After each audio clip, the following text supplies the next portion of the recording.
football show on Off the Ball. With Sky. All the football you love in one place. Across Sky Sports, BT Sport and Premier Sports. This is News Talk. I'm prepared to do anything I can to play for my country again. Do it then. What about your start to the game? It wasn't bad, was it? Why should an honest answer be a mistake? How can a modern day manager not have a mobile phone? Why should he? Here we are, we're on air. Oh, jeez. I told you we were about to come back on and you kept telling the story. On your head may it go, Kenny. So we are 2-0 to Inter against AC Milan. Confirmation this is truly the worst Champions League knockout stage in the history of the competition, certainly this century. What are you referencing exactly? You know, you've thrown that out a few times. You're pleased with you're patting yourself in the back, aren't you? What games specifically are you talking about here? Name a good a bit one. of meat in the bone. No, you name the bad ones. Don't flip it onto me. How about this, You Kenny? name the dire games that you've had. Don't start flicking on your computer either. Don't start pressing buttons. You've made the statement. Back it up. Back it up. Can I answer? Aside from last night at the Bernabeu, Yeah. all Name of them. That's a cop-out. It's an All absolute of cop-out. them. You've made a sweeping statement there. All I'll of put them. you on the spot. You haven't been able to back it up. Drama free. You haven't been, This proves my point. I have to look them up because they're so forgettable. name another four teams that have been in the playoffs. Inter, the knockouts. Inter Benfica seem to knock your socks off. Sorry. You wouldn't even know. You never watched it. I saw enough. You're critiquing these games. You haven't even seen them. Anyway, move it on. I didn't You've mind. lost that I argument. didn't mind Bayern against Man City first leg, but again, tension free. Tension free. Yeah, no, they were in cruise control in that second leg. Yeah. I'll give you that. Real Madrid Liverpool by the standards we were hoping for. Dud. Annihilation at Anfield. Yeah, it was thrilling for the few minutes, but we never got It was the thrilling. second leg. Dud game, but it was absolutely thrilling. Thrilling It's a few bit of a moments. contra- It's just like watching someone Is that get, you know, contradiction in terms So there, Joe. It was a knockout. explain that It was, one to it was me. a knockout in the first round as opposed to went the distance. All right, so yeah, if it's using an analogy of a boxing match, anything that ends before the third round, forget it. Oh, forget it. It doesn't matter. It doesn't matter. The Liverpool Real Madrid second leg that really So knocked, most of knocked those your Mike socks off. Tyson. You totally disregard Mike Tyson in terms of his take career. I'll take those Mike. early knockouts. So you don't take my point there, no? You really enjoyed the second leg of Liverpool against Real Madrid, did you? No, I think you're exaggerating. Chelsea Real Madrid did it for you as well, did it? Really good game. Really good two-legged tie, Chelsea Real Madrid. Yeah, no, I enjoyed the two. Yeah, I enjoyed Madrid. Obviously, it doesn't have to be Joe. It doesn't have to go to the last minute. You know, goals galore. What's kind of, you know what I mean? It could go either way. It doesn't always have to be that type. If it was, they'd probably get pretty boring. Like if we were experiencing them when those games do come along, they really kind of capture the imagination. It's been like that for the last 10 years, and it's been just fine by me. For God's sake, another massive over-exaggeration. We've had extraordinary knockout stages. These have been by a distance the worst knockout stages of the last decade. That's not even a controversial statement. You just don't like me saying it. If you thought of that, you'd be happy with it.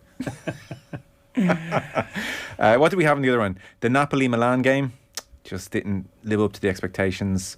Bayern City, You're banging on your computer Inter, now. Bayern. You're banging on I'm your flicking computer back through now, them. yeah. Here we go. I'm flicking back through them. What else did we have? Real Madrid, Chelsea, no. Round of 16. Here we go. Milan against Spurs, no. Paris, PSG. To be fair, that was rotten. That Sorry. second leg in the Tottenham Stadium, 0-0, wasn't it? Yeah.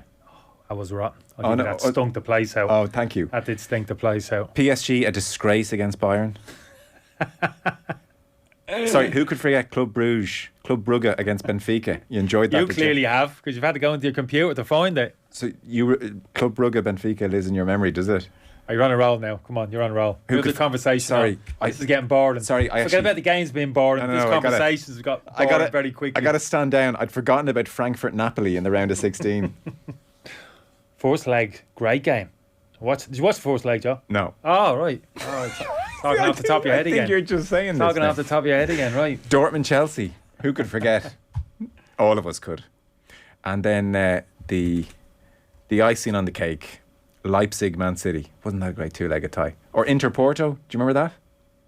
Fine game Inter Porto. It was, yeah. Really enjoyed that You one. watched Really it, enjoyed that one. yeah.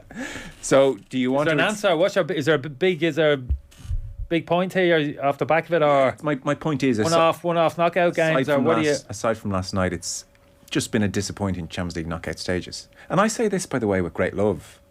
if ever a competition is allowed a dud year, it's the Champions League of all competitions, because it's just been exceptional for a decade. So it's going to happen sometimes that it doesn't quite catch fire. That's okay. I still love it. It's still better than most competitions. But let's not pretend it's been good. This is a semi-final and you're asleep there in the corner. Joe. So did I not start off with the exception of last night, Kenny? The Camden Palais was rocking. It was rocking down there. So let's, just for anybody tuning in before we talk about last night, give a very brief synopsis of Milan 0, Inter 2, goals from Dzeko. Great goal from Dzeko, really great goal. And Mkhitaryan's wasn't bad either. So Inter very much in control on top.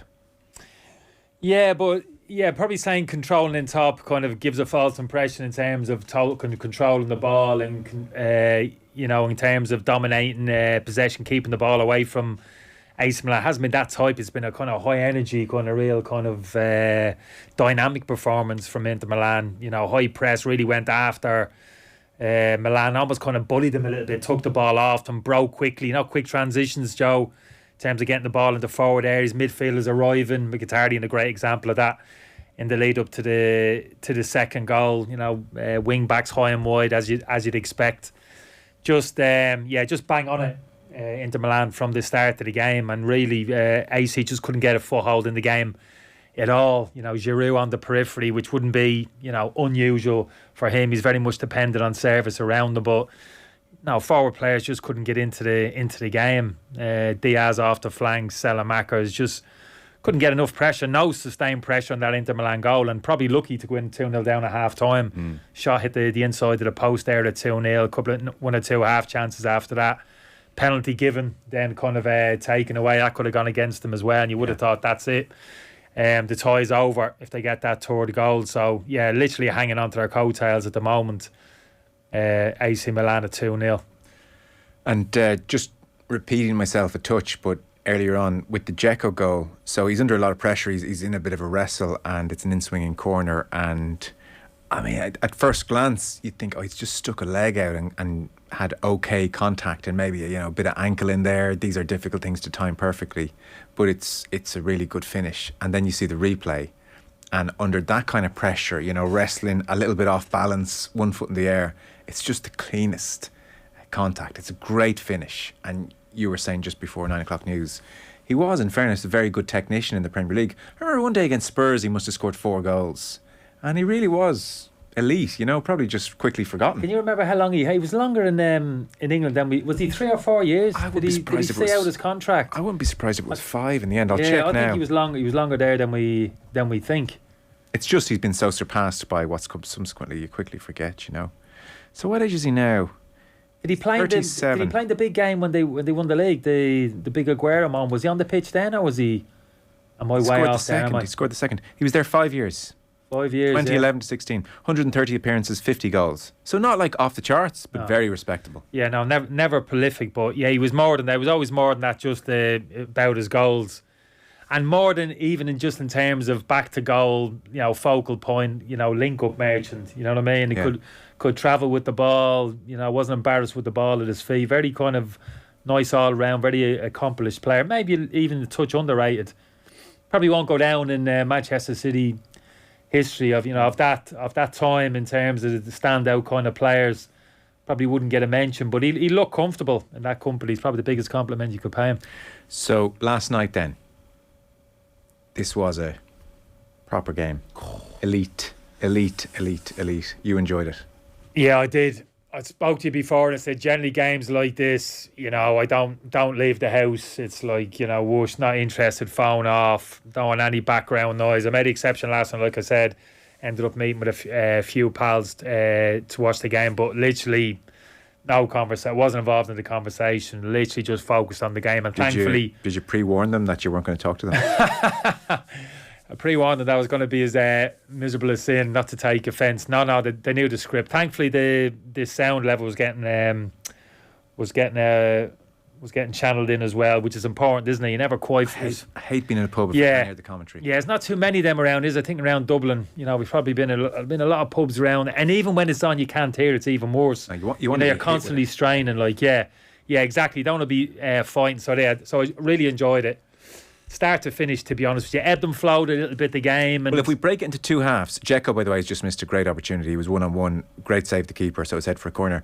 So first half, predominantly, Manchester City had about 72% possession, and then Vinicius scored that goal. So would you say City better team first half, or did you think Madrid were quite happy to let them have the ball? Bit of both, which is always the case, Joe. And this is why I love kind of Ancelotti. Kind of ego never gets in the way with him. You know, and that's the type of manager who's embarrassed by giving the ball up to Manchester City, or would be embarrassed by those stats if he feels as if he wants his team to take a backward step, and by that I mean operate more of a defensive block. Despite the amount of talent that they have in the team, he's strong enough to do it. He's strong enough to give the order. We're heading back towards the edge of our penalty box here, and we're going to look to play counter-attacking football, you know, which he's done successfully at times. So there was an element of that, I thought, in that first half in terms of maybe giving possession up to Manchester City. That said, I thought City were very assured, confident with their passing. And yeah, that first kind of whatever it was, 20-25 minutes, wasn't just pass for passing's sake, which can be the sake with Manchester City. You know, that kind of, mid-third area of the pitch, you know, recycling the ball, sideways passing. You know, they had a bit of penetration to their play. There was the De Bruyne chance early on, wasn't there? Grealish had some lovely moments, good crosses into the box. Rodrigo had a shot from kind of distance. So I thought they were in the ascendancy, although Real Madrid were hardly kind of sixes and sevens. Yeah, exactly. So that's what I'm saying. It was very interesting to watch. It's quite interesting as well, and again it feeds into your point about Ancelotti. Valverde would often just slip from midfield into what became a back five as well. Again, not afraid to that's like Big Sam territory for Leeds at the weekend against City, but Real Madrid quite happy to have five in defence a lot as well. No problem. I thought that midfield dynamic was very interesting, because on the you look at it and they're really both playing the same. Kroos and Rodrigo playing as the six, that deep line, and then you got the two number eights respectively. So you think they kind of cancel each other out, but it's not the case, because when one team gets the ball, there's not an obvious there's nobody immediately in your vicinity. So if you take, for example, Toni Kroos in that deep line position, when he receives the ball in the central midfield area, you want the number 10 playing alongside him to get into immediate contact with him. When you play with two eights with Gundogan and De Bruyne, they're stretched a little bit in those pockets. Neither of them are in close contact with Kroos, so you have to shuffle it a little bit out of possession. And you don't want Haaland dropping on him.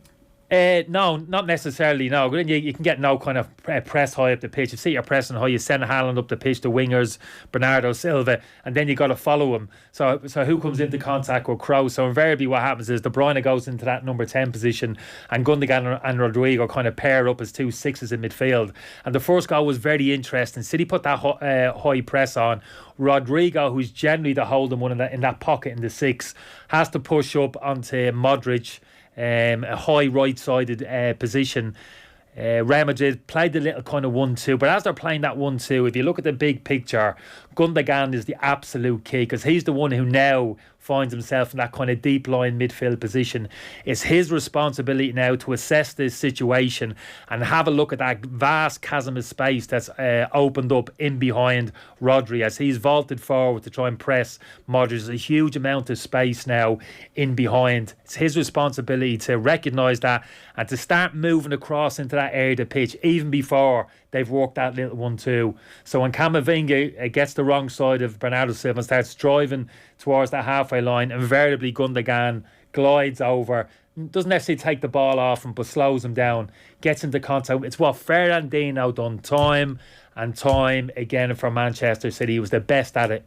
Best out of the last 10 years, him and Kante, assessing danger, and positioned themselves in the right area of the pitch from a defensive point of view. Didn't see it early enough, Gundogan, and when he did react, he's a little bit slow over the ground. The result being Camavinga carte blanche to drive into the Manchester City half the pitch, get his head up, and just release that pass into Vinicius, and we know the rest. But you can talk about should have been pressed by the centre halves, etc., etc. But in terms of stopping it at source, for me, it was all about Gundogan. Has he got those defensive instincts? Does he see it? Remember Gundogan getting thrown in for the Champions League final against Chelsea. That big decision with Guardiola, man, I'm going to put you in and play as that six. Yeah. I want to get you to get on the ball and get us playing, dominate the ball. But the flip side is defensive qualities, not so sure about. So even that small microcosm last night, in that moment, that couple of seconds, that little quick interchange, 1-2, he had a big decision to make. Can I see it? Can I adjust my position and nullify that threat early before Camavinga gets into half the pitch? No, he couldn't. Didn't see it early enough, and I got the legs to get across the pitch. There is things like that.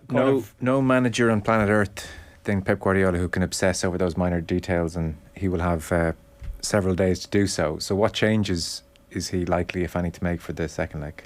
How are City feeling about 1-1? Got to be pretty good. I think they're feeling pretty good, yeah. But I heard a few comments attributed to him after I heard him talking, and again to the effect of, look, might need to tweak things for the second leg in terms of playing the game that I want. He envisages them playing back at the Etihad.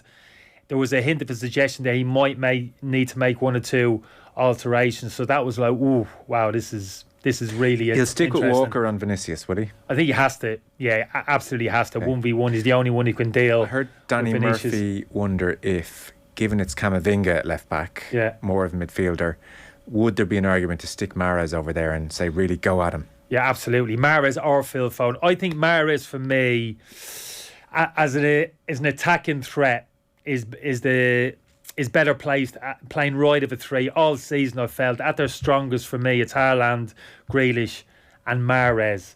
If you look at it purely from an attacking point of view, and now you say, well, football's more about attacking, what about the defensive side of this game? I think he's actually improved, Mahrez. There was a time I felt you had to carry him almost out of possession. Don't think that's the case now. Is he the greatest defender?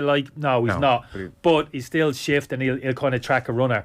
As good as Bernardo Silva was, we saw his limitations yesterday in terms of his straight line speed. Couldn't live with Camavinga when he popped that little 1-2 around him. So yeah, I think that's one of the obvious conversations which will be had. Will he release kind of Mahrez or possibly even Foden in that right-sided position and really test the defensive qualities of Camavinga, who I'm a huge fan of. But yeah, playing left-back from a defensive point of view, very different to playing as a central midfield player. So you're absolutely right. There's an argument even for saying Bernardo Silva doesn't even come out of the team. He gets flipped into midfield in place of maybe Gundogan in that left-sided 8 position alongside De Bruyne, who gives him that real kind of dynamic tenacity, energy in there as well. So you get it in that kind of central midfield position opposed to playing right of a 3. So that's very interesting. But for me, there was a little bit more. I looked at City, difficult to be overly critical of any one player, but I looked at Akanji playing left back, and I thought they suffered a little bit in possession of the ball. There was a period of time in that first half, Joe, he got on the ball in a 10-15 minute period on the halfway line. Grealish has dropped off to receive the ball tight to the touchline, and Carvajal was having a difficult time against Grealish. And the amount of times Kanji didn't open up his body and feed Grealish. He popped back onto the inside, played it back to Rodrigo, back to his left-sided centre half. And I thought that was poor. Somebody lacking a little bit of confidence, playing off his left side and really seeing the pictures. I mean, all he had to do was open his body and keep popping Grealish the ball into his feet. And Carvajal was under real pressure, and he didn't do that. And I think actually Nathan Ake gets the nod from me in possession over Akanji. He's better balanced, obviously, left-sided player, and for me he's more productive travelling into the opposition half the pitch. For me, he keeps feeding Grealish in those situations, backs him up, and can actually contribute a little bit more from an attacking point of view. Is he as good an athlete as Akanji? Would you back him in 1v1 situations against Rodrigo? Maybe not. But again, I think if Guardiola's top of getting on the front foot, dominating possession, carrying more of an attacking threat. Now we're talking about a left back here, but for me, possibly even Ake comes back into the equation as well. I think you're right. John Stones right back. See, at the best this season, we've seen John Stones operate as a right back, that inverted full back position coming into the midfield. Guardiola might say that's when he enjoys the City team playing that kind of rotation, the kind of quick play, combination play, interchange, all of that type of thing. But just don't think you can do it against him. You just can't afford to have your right back playing the centre midfield, quick transition, and Vinicius hugging the left touchline, receiving the ball and running at City's right-sided centre half. I just can't see that. But he said it. He's gone on record as saying it, Guardiola. So he's clearly got something in his mind. And for me, it's really interesting because he's got a history previously of tinkering with things, Guardiola, and actually getting it wrong. And I give him a bit of credit this time around. He's tinkered a little bit with the team in the knockout stage, not too much. But by and large, I think he's got it right. Bernardo Silva playing that kind of right side of the 3. Up until now, I could see the logic in that. Walker coming in again, Vinicius, sounds pretty obvious, but even still well played. Saw John Stones play right-sided centre-half in the second leg against Bayern Munich and travel from that central defensive position into midfield. I actually thought that worked better for me rather than travelling from the right-back position into central midfield. That was easier for me, that transition. Well, it's just physics. He's closer. Yeah, exactly. To get back from a central midfield position back into a central defence. But yeah, absolutely. So that even that kind of small on the night didn't carry much weight. So those small little adjustments which he's made for me, but I'd give him credit for that. Yes. Guardiola, because I would be critical of him in terms of referencing them already. Some of the kind of teams that he's put out kind of previously, kind of getting in his own way a bit, maybe overthinking it. Probably one of his greatest strengths. He's a great thinker of the game. You know, we all know how good he is. Fast forward a week. Yeah. Haaland at centre half. Do you make City strong favourites, or do you think, based on what you saw last night, this thing's still right? No, I make them favourites. I felt they'd do it. I felt they'd win it, and even when they were pitched up against Madrid, don't quite feel as if Madrid are at the level that they were last year. Even that midfield for me, I wouldn't say there's a weakness in it. So we referenced the first Real Madrid goal. You flip it to the Manchester City goal. You look at Toni Kroos' position. He's playing in that deep line, a central midfield position. Lovely pass for ball, array of pass, in technical ability, wonderful, calm, measured, composed, in possession. Out possession, Joe, makes me nervous. And if you look at the position that he had when Kevin De Bruyne put that ball into the corner of the net, it was a strange position. He's in the defensive line. He's 15 yards away from De Bruyne, a position he should never be in. Yeah. Again, understand the position and what's required. You know, people, the midfielders with that kind of defensive mindset, it just quickly sense danger, and most would get themselves in a position at least to be in contact with De Bruyne there. Valverde got attracted to Grealish. Modric got attracted to Gundogan when the ball was played on the inside. Kroos was the only one who got himself detached and didn't spot the danger. So I actually think our possession, there's a slight weakness in that Real Madrid central midfield area. So I think that's something which City can take advantage of if they're at their very best from an attacking point of view. What a glorious strike it was, though. Oh, sweet Joe. Honestly. Oh my God. Just artistry. I was up. Yeah. I was up off the seat. I've got to be honest with you. There was a big group of Spaniards.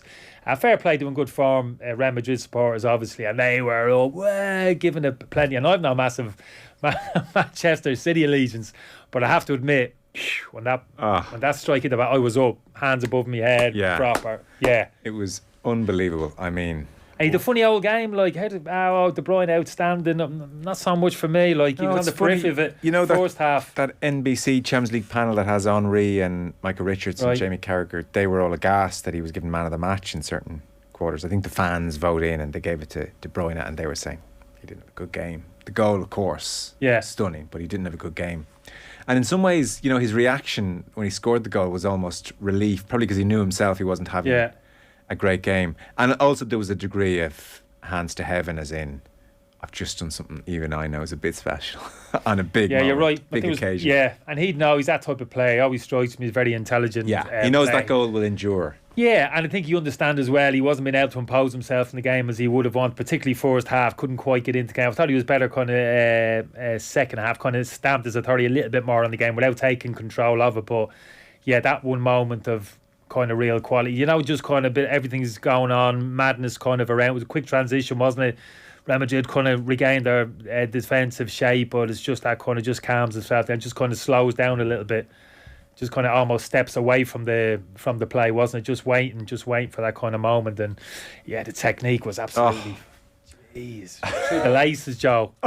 Through the laces. It rose at about like half a degree steadily, but never got too high. I mean, there's really something about that strike which now that one which just comes across your body. I could never match. I never had to be honest with you. Obviously, the area of the pitch I play, but I didn't train. You'd always be banging around. I'd join in shooting sessions and stuff like that. But that technique, that one coming across your body, was like a panic. It would almost be like a panic mode. You'd fear kind of dunking getting your toe stuck in the dislocated ankle. Anything could happen. You know, it's such a difficult technique. The kind of time and the kind of sweet spot that you can embarrass yourself with that type of, you can miss the ball completely, you can kick it back where it's come from, you know. So yeah, those kind of technicians who were like, yeah, bring it on. Yeah, I fancy this. That's beautiful. I'll show it to you upstairs on the roof after when we're done. Not as hard as you think. When you know how, it's easy. No, I know I've what been told you had a reasonably high level of technical ability, Joe. I know what you mean. It was, yeah, God, it was just so fitting, that moment, you know. I think it was right. It was the right result, I thought. And I was pleased both teams came out and looked to play. There was a degree of caution to a certain extent. Don't get me wrong, but yeah, I thought it was a high quality game. Yeah, undoubtedly. A line from Jack Grealish, by the way, quick one. Then I go to an ad break. He was talking about the game on BT afterwards, and he said they love him on the post match. He's got to be everybody's first choice. Any chance of crash, Jack? He's just so charming and open, and he's like, yeah, I can tell you what was going on. It's not going to affect the next game. I'll just be honest. He's great. So he was saying they let us have the first pass a few times, and then they had a high press. Manager says keep the ball. Oh yeah, so playing against Carvajal was tough. People said to me last night, you know what he's going to be like. It was a good battle. I was tired at the end. I've never had cramp before, but I had cramp in both my calves at the end. Never had cramp before. Both calves at the end. Considerable calves as well, of course, Kenny. Yeah. Were you a man to get cramp? Did I ever get cramp? In both calves? The centre halves. The sad day of the centre half. Jamie Carragher, Istanbul. Yeah, no, fair play. The end of a long season, extra time, yeah, emotional, yeah, you know, take your point in Carragher's case. Generally speaking, no. If you're getting cramps in the centre, you're doing too much running around, you're hiking or headless chicken stuff. You know, you need to be... If you've dirty shorts as a centre half and you're getting cramp, you're doing something wrong. No, cramp. No, I don't remember too many examples of cramp now. You know, I heard, I was listening to... Well, I will say, on the Grealish thing though, I think he's got to be careful, Grealish. I was a little bit disappointed with him last. Spoke about Kanji not getting the ball too early, which I obviously cut him a bit of slack. You know, he could be demanding the ball a little bit more. But I thought he got too caught up in that feud with Carvajal as the game went on. It's interesting he's saying there, people were saying to me last night, you know what it's going to be like. He was obviously seeing this as a real duel. Yeah, but he got caught up in it. He couldn't detach himself from it. And I saw him back to the bad old days of Jack Grealish second half, getting possession of the ball and waiting for the contact, wanting the contact, exaggerating the contact, going to ground. That's not what Guardiola wants. He's been trying to get that out of his game when he came to City. Yes, stay on the ball. The first goal was a very good example of that, when they fed him the ball in the lead up to the goal. Guardiola, not that I've been privy to the conversations, but keep hold of the ball, draw as many of those opposition players to you, and at the right moment release it to a player in space. And that's what he's very good at. It's not keeping possession of the ball now to feed his own ego, what a good player I am. It's keeping possession and looking to draw and entice as many of those players over as possible. And then it's about head up, awareness, release of the pass to a player spare on the inside, which he did to Gundogan, which eventually went to De Bruyne, and that's how the goal transpired. But second half was different. There wasn't about that. He was looking over his shoulder. He was fixated on Carvajal, looking to make contact, looking for free kicks, looking to get him booked. And for me, then Carvajal comes out on top. He's got to try motion. He's got to detach himself from that and just doing what he's been good at. Just be ice cold, receiving the ball, taking them on with 1v1 situations as he did, and he stood that beautiful ball up to Haaland in the first half to their back post. And even that check back and that little pop pass to the edge of the penalty box to get a shot off for somebody on the inside. Just keep making all those decisions right, and just not getting involved in all of that lunacy with Carvajal. Because I think that's clearly what the Real Madrid, and that's what you want. I've been in that situation before, up against a winger. I know I'm in trouble. I'm in trouble here. I've got to get into his head. Got to rattle him. Got to do something. Got to agitate him. It's what you do, isn't it, as a defender, whatever it takes. Yeah. And I felt like Carvajal was in that mindset last night. I've got to try and rattle this fella. I'm in trouble here. Yellow card. You know, something's got to happen. I've got to take his eye off the ball. Yeah. And that's what he did. Just needs to rectify that a little bit for the second leg. Okay, interesting. We'll take a short break. It's still 2-0 to Inter. In fairness, it has stayed 2-0, so not far from a disaster. Milan hit the post as well a few minutes ago. 72 minutes on the clock. Our football show coverage is brought to you by Sky. Catch the biggest live Premier League games every weekend on Sky Sports. Back in 1 sec. Football on Off the Ball. With Sky, proud partner and supporter of the Republic of Ireland women's national football team. This is News Talk. Are you ready to take your podcast listening to the next level? we've got the best shows for you. From Tech Talk to Talking History and everything in between. We're talking about Future Proof, Alive and Kicking, The Home Show, Screen Time, As I Remember It, Let Me Explain, Inside the Crime, and so much more. You'll get original content and the ability to listen back to every live show, all on the News Talk app, powered by Go Loud. News Talk. Conversation that counts. For over 25 years, Timber Living has been building Ireland's premier residential log cabins. Stylish, cosy, low maintenance and built to last. Timber Living cabins feature double wall construction and high-grade windows and insulation. They're affordable too, with a cabin to suit every budget. Perfect for year-round living. Timber Living log cabins are also ideal as a garden office, granny flat or holiday home. Take a 3D walk through our cabin range at timberliving.ie or drop into our show cabins in Carlow, Cork and Roscommon. Timber Living, Ireland's favourite log cabins. After a long, hard day, treat yourself to something luxurious. Your drive home. The sleek new Nissan X-Trail has a dreamy, luxurious interior and is now available with e-Power, Nissan's unique hybrid driving system that lets you experience the pleasure of electric driving without the need to plug in. And it's available in 5 or 7 seats, so even the school run feels like a spa break. The all-new Nissan X-Trail with e-Power. Drive it to believe it. Book your test drive today at your local Nissan dealer. Nissan. Innovation that excites.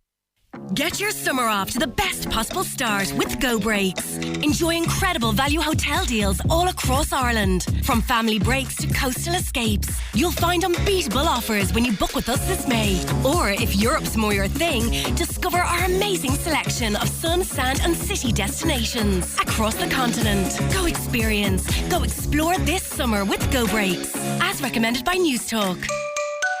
Go Breaks. T's and C's at gobreaks.ie. Football on Off the Ball.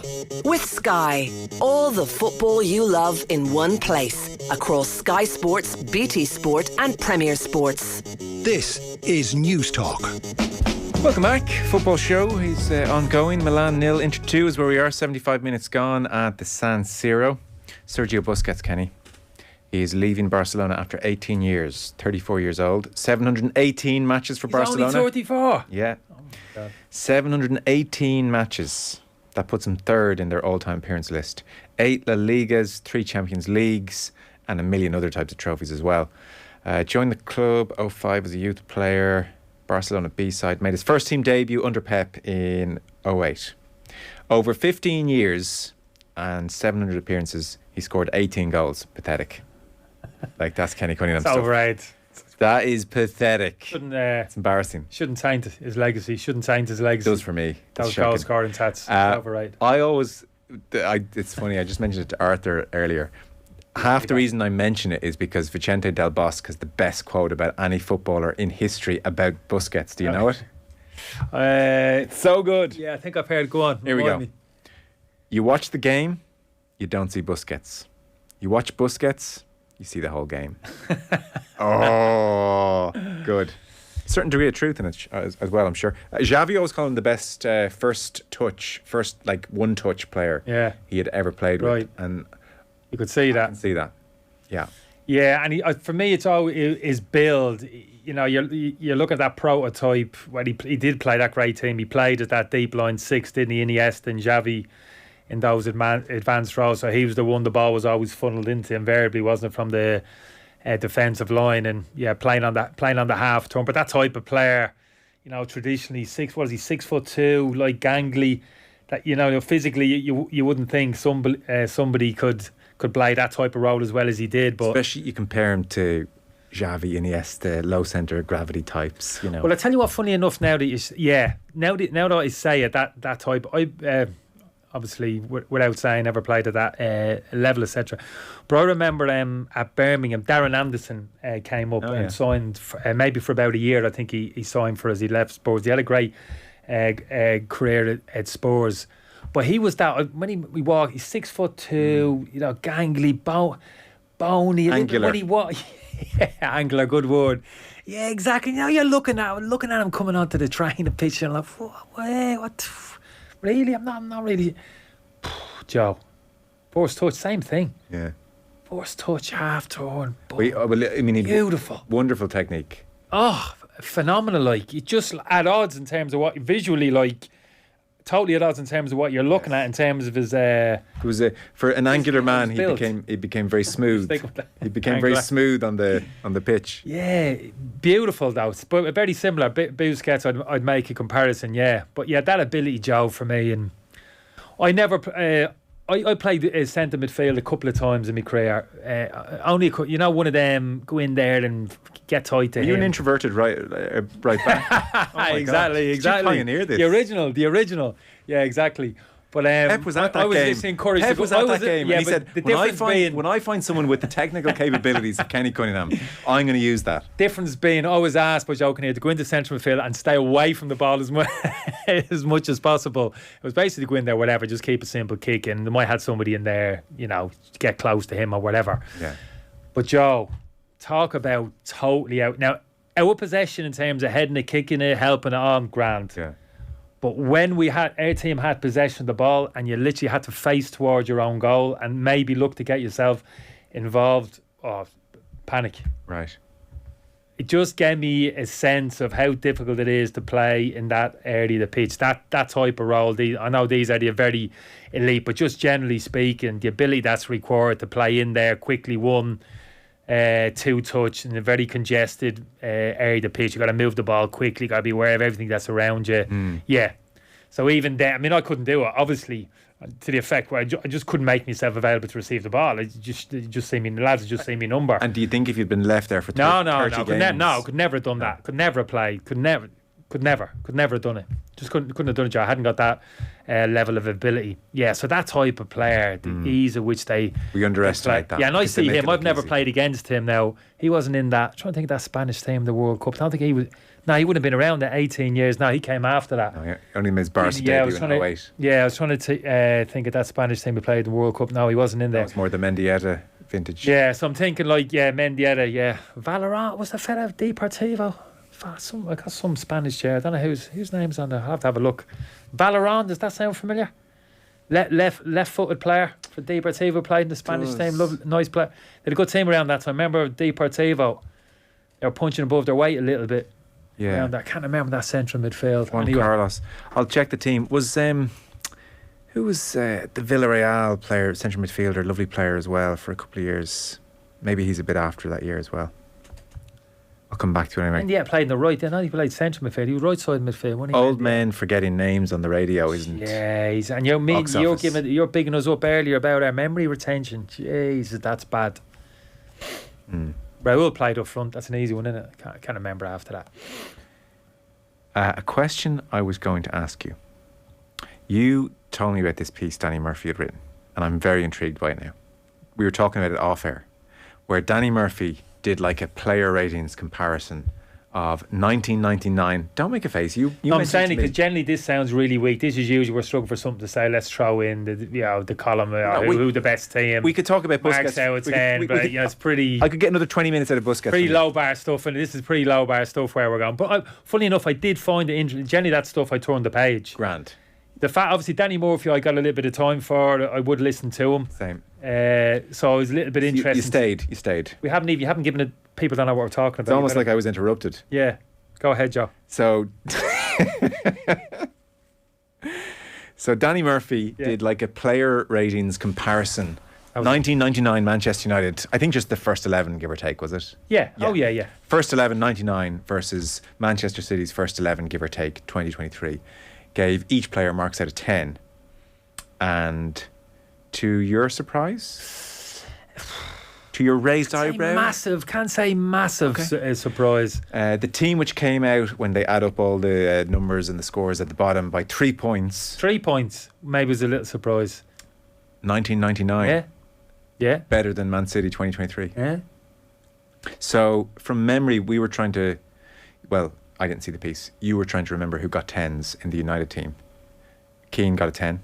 Scholes got a 9. You were saying Beckham got a 10? Schmeichel got a 10. Schmeichel got a 10? Stam got a 10. That's centre half. Totally fine. Dennis Irwin got a 10. 10. No complaints. Gary Neville got an 8. 8 or 9. I think he might have got 9, Neville. Okay. Ronnie Johnson, a 9. 8 or 9. Did he get 9? I probably would have said 8. Beckham got a 10. For me, 9. For me, a 9. We're splitting hairs here a little bit. On that year, I felt 10. Yeah. Like you think. But like I said to you, wasn't assists, some the goals against Inter in the first leg, set up both goals, ever present, played every game. But we're that year specifically. I was thinking a little bit more of that time scale. Maybe the couple of years. No, it has to be that around year. Has to be that year. That season. Has to be that year. Jeez. So that's a 10. 3 points though. 3 points in it. And then York. See, if it's that year, York it's 10. York 8, Cole 9. York was better than Cole that year. That's not even a. Sorry, that's not a question. That's a statement. Yeah.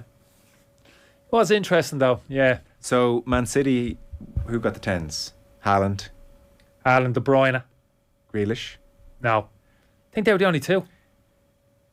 Grealish. This had to be, obviously, 3 points clear. They were the only two, De Bruyne and Haaland. Grealish not warranted 10? No, Joe. I'm a huge Grealish fan now. Not a 10. Okay. Not a 10. I'd say 8.5 if I had to give Grealish a mark. If we're giving Beckham a 10. I wouldn't give Beckham a 10. If you're giving Beckham a 9, you have to give Grealish a 9. 8.5, 9. Okay, yeah, you've talked me down to an 8.5, fine. Yeah. I thought it was closer. Personally, I thought it was close. I was a bit surprised at the margin.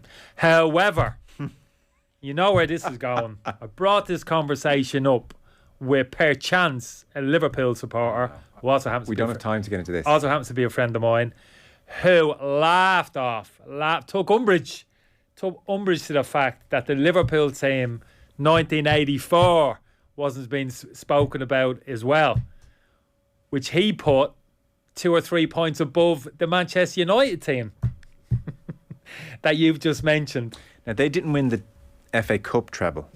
They No. won the League Cup and the European Cup Yeah, treble. that's him. And he had 10s right down the spine. Take Robert out of the equation. Sorry, the Liverpool fan had 10s. Oh, yeah, 10s wow, okay. all the way down the middle. 2 centre-halves, Hansen, Lawrenson, Rush and Dalglish up the middle, Souness in central midfield, all 10s. All 10s. Wouldn't even discuss it. Yeah. And Hard to argue. I don't remember that team week to week. I mean, I've seen the footage, but I couldn't really comment. Mind you, Alan Kennedy is a 10 as well, which, again, extreme. 8. What? I was arguing 8. I think I conceded 9 in the end. Phil Neal, Alan Kennedy, with a bit of an issue right side of midfield in terms of who was actually the right-sided midfielder. Yeah. So I take the point that it's a little bit cheap and easy to do player ratings out of 10, add up the numbers at the end, and somehow that gives us our answer. There's quite a few variables have been left off there, judging people as individuals. Instinctively, let's assume for a second City do win the treble, which is very, very possible, if not likely. Instinctively, who do you feel is the better team, 99 or 2023? And I know it's hard to compare eras. I don't mean if they played each other in the morning. I just mean in terms of their stamp on the game in their era. Who do you think's the better team? Yeah, it is. It's so difficult, Joe. It really is so difficult. You try and pitch, in my mind, you try and put that Manchester United team onto the pitch presently against this Manchester City team. Could they have troubled in possession? Could they have troubled that Manchester City team? Where's their defensive structure sound enough to deal with everything that Manchester City potentially could have thrown at them? You'd say no. The game's moved on. Yeah, but of course it's moved. Yeah, of course it's moved on. But you have to, so just judge them in like their era, where they were. Like, are City not ahead of United in terms of their stamp on everything around? Yeah, but what you mean by that? You have to break that down. They're ahead of them. What are you talking about? Like, are you talking about basics like physical condition? Are you talking about? I don't think in terms of technique. Suddenly, the modern game suddenly players are that far more technical maybe than players. Do you not think so? Do you not think the way they would, their patterns of play, the way they would manipulate the ball, that like just teams were not doing that in possession back in United's era? Like, you watch games from even 15 years ago, there's no respect for possession by comparison to today. No, I take your point. I don't think there's a vast chasm. I think there's underlying issues there as well in terms of quality of the pitches, etc., and that, and being a bit more pragmatic. Back in the day, I spoke to you about before, those players back in that era and previously, take them into the modern game, the environment, the dressing room, the football club, the physical conditions, support network the players have around them, the quality of the pitches, everything, like, you know what I mean, are obviously factors. But I genuinely believe that Manchester United team could really have troubled this City team. There was real kind of character, things you can not technique we're talking about. That's you can see that it's visible, isn't it? Yeah. You're saying technique is better. You can kind of see it. We can argue about that. physical condition of players? Are they quicker, powerful athletes? You can kind of see that. You can have an argument about that. But in terms of kind of mindset, kind of character, personality, this type of thing, and how that manifested itself on the pitch, and that Manchester United team with the likes of Roy, Scholes, look, Dennis, those type of players, the way they Neville. did it, I that's the funny thing, and that's why I'm saying, like, there's how do you gauge there's that? a limitation How to Danny Murphy's metric, and not his fault. He was asked to do it, so he does it. But yeah, I do have this nagging thought at the same time that what City are doing is so polished and so dominant, and yet there is a part of me that thinks, God, that 99 team would just find a bloody way. Yeah. One way or that's another. That's the fascinating thing. Yeah, you're absolutely right. And that's it. I think that's... Yeah, but that's when they'd find a way. How would they find a way?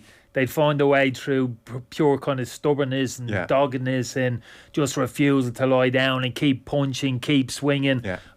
That's what you're talking about. That's that real kind of personality, isn't that kind of mindset and mentality, that collective mentality that was inside the dressing room. They scream that more than this City team. Not that the City team don't have character, of course they do, but like that United team is just a bit special in that regard. So where are you? Matters, doesn't it? Yeah, big time. Yeah, but that was the defining aspect of that year. That trip, yeah, exactly. That European Cup final in the Nou Camp, of course. So what are you saying? That Manchester United team absolutely blew me up. We couldn't get... Yeah, I did play against them a number of times. Couldn't get near them. Yeah. Couldn't get near them. You just felt as if when you did, just like, you know, collectively, they just said, yeah, whatever, and whoosh, they went again. You know what I mean? It was just like...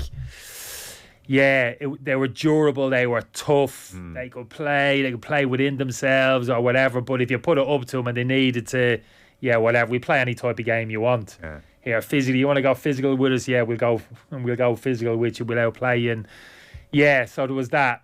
That's how kind of good they were.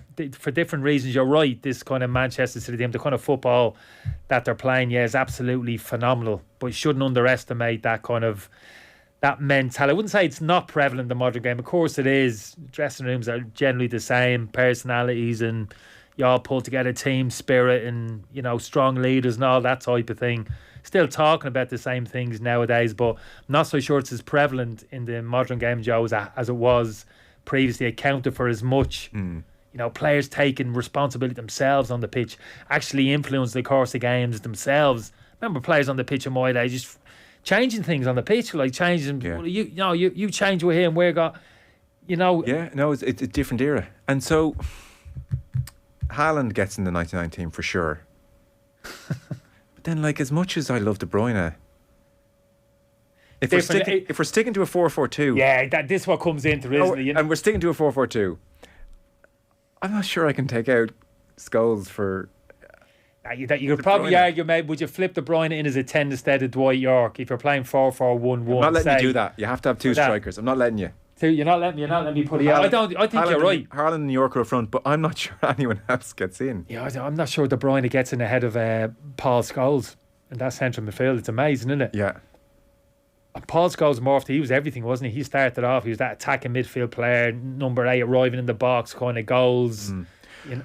And then played that withdrawn role late in his career, kind of quarterback. Although he's never the greatest defender. Yeah. It was classic, like Scholes arriving late, picking up yellow cards, etc. Don't get me wrong. But I would consider Grealish in for Giggs, albeit Giggs' run from the halfway line is this iconic no, thing. Joe, I have to disagree with you there. Again, I'm a huge Jack Grealish fan, but Giggs... And Grealish has to improve his numbers, Joe. And I'm not a big numbers man, as you know. I won't be. I don't be throwing stats at people, but...